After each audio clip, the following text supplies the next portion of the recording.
Silchar news 24 এর আরেকটি নতুন ভিডিওতে আপনাদেরকে স্বাগতম জানাই। আজকের এই ভিডিওতে বিশেষ কয়েকটি গুরুত্বপূর্ণ খবর নিয়ে আসলাম। আজকের প্রথম খবরটি হলো দেশের মহিলাদের জন্য এসেছে একটি ভালো খবর। এবার মোদী সরকারের তরফ থেকে মহিলা সকলদেরকে 2 লাখ টাকার লোন দেওয়া হবে। এবার মহিলা সকলেরা লাভ করিতে পারিবেন মোদী সরকারের 2 লাখ টাকার ঋণের সুবিধা। মহিলারা মোদী সরকারের নতুন স্বনির্মা আঁচনির অধীনে 2 লাখ টাকার ঋণ নিতে পারিবেন বলে খবর এসেছে। দেশের মহিলা সকলকে আত্মনির্ভর করার জন্য এই সুবিধা দিয়েছে মোদী সরকার। মোদী সরকারের এই আঁচনির বিষয়ে জানিতে হলে এই নম্বরে কল করে ভালো করে জেনে নিতে পারিবেন বলে জানানো হয়েছে। এরপরের খবরটি হলো আধার কার্ড নিয়ে এসেছে একটি জরুরি খবর। এবার থেকে আধার কার্ড বানানোর সময় টাকা না দেওয়ার জন্য ইউআইডিএআই তরফ থেকে জানানো হয়েছে।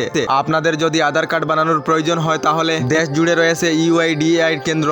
আপনারা যদি আধার কার্ড বানানোর সময় ইউআইডিএআই কেন্দ্রে গিয়ে আধার কার্ড বানিয়ে নিন তাহলে আপনাদেরকে 1 টাকাও দিতে হবে না বলে জানানো হয়েছে। যার জন্য আপনারা ইউআইডিএআই কেন্দ্রে গিয়ে আধার কার্ড বিনামূল্যে বানাতে পারবেন বলে খবর এসেছে। এরপরের খবরটি হলো রাজ্যের বিভিন্ন জেলায় বিভিন্ন প্রান্তে সুদখোর গ্রেফতারের অভিযান অব্যাহত রয়েছে। এবার খবর এসেছে সুদখোরের বিরুদ্ধে অভিযান চালালো হাইলাকান্দির সদর থানার পুলিশ। এই অভিযানে 9 জন সুদখোরকে গ্রেফতার করেছে পুলিশ, যার মধ্যে একজন মহিলা সুদখোর রয়েছেন বলে জানা গেছে। মুখ্যমন্ত্রী ডক্টর হেমন্ত বিশ্ব শর্মা কঠোরভাবে জানিয়েছেন রাজ্যে আর সুদখোরের সংখ্যা থাকিবে না। হাইলাকান্দির পর করিমগঞ্জ এবং কাছাড়েও সুদখোর গ্রেফতার অভিযান আরম্ভ হবে বলে খবর এসেছে। আপনাদের এলাকাতে সুদখোর রয়েছেন নাকি? এরপরের খবরটি হলো গতকাল রাজ্যের বরপেটা রোডে অঙ্গনওয়াড়ি কর্মী মহিলা সকলে প্রতিবাদ করেছেন বলে খবর এসেছে। অঙ্গনওয়াড়ি কর্মী মহিলা সকলের প্রতিবাদের কারণ হলো মাসিক বেতন 6500 টাকায় তাদের পরিবার চালানো বর্তমান সময়ে অসম্ভব হয়েছে। যার জন্য অঙ্গনওয়াড়ি কর্মীদের মাসিক বেতন বৃদ্ধি করার জন্য এই প্রতিবাদ সাব্যস্ত করেছেন অঙ্গনওয়াড়ি কর্মী মহিলারা বলে খবর এসেছে। এরপরের খবরটি হলো মার্চ মাসেতে আবার আসামে আসিবেন ভারতের প্রধানমন্ত্রী নরেন্দ্র মোদী। কিছুদিন আগেই আসামে এসেছিলেন প্রধানমন্ত্রী নরেন্দ্র মোদী।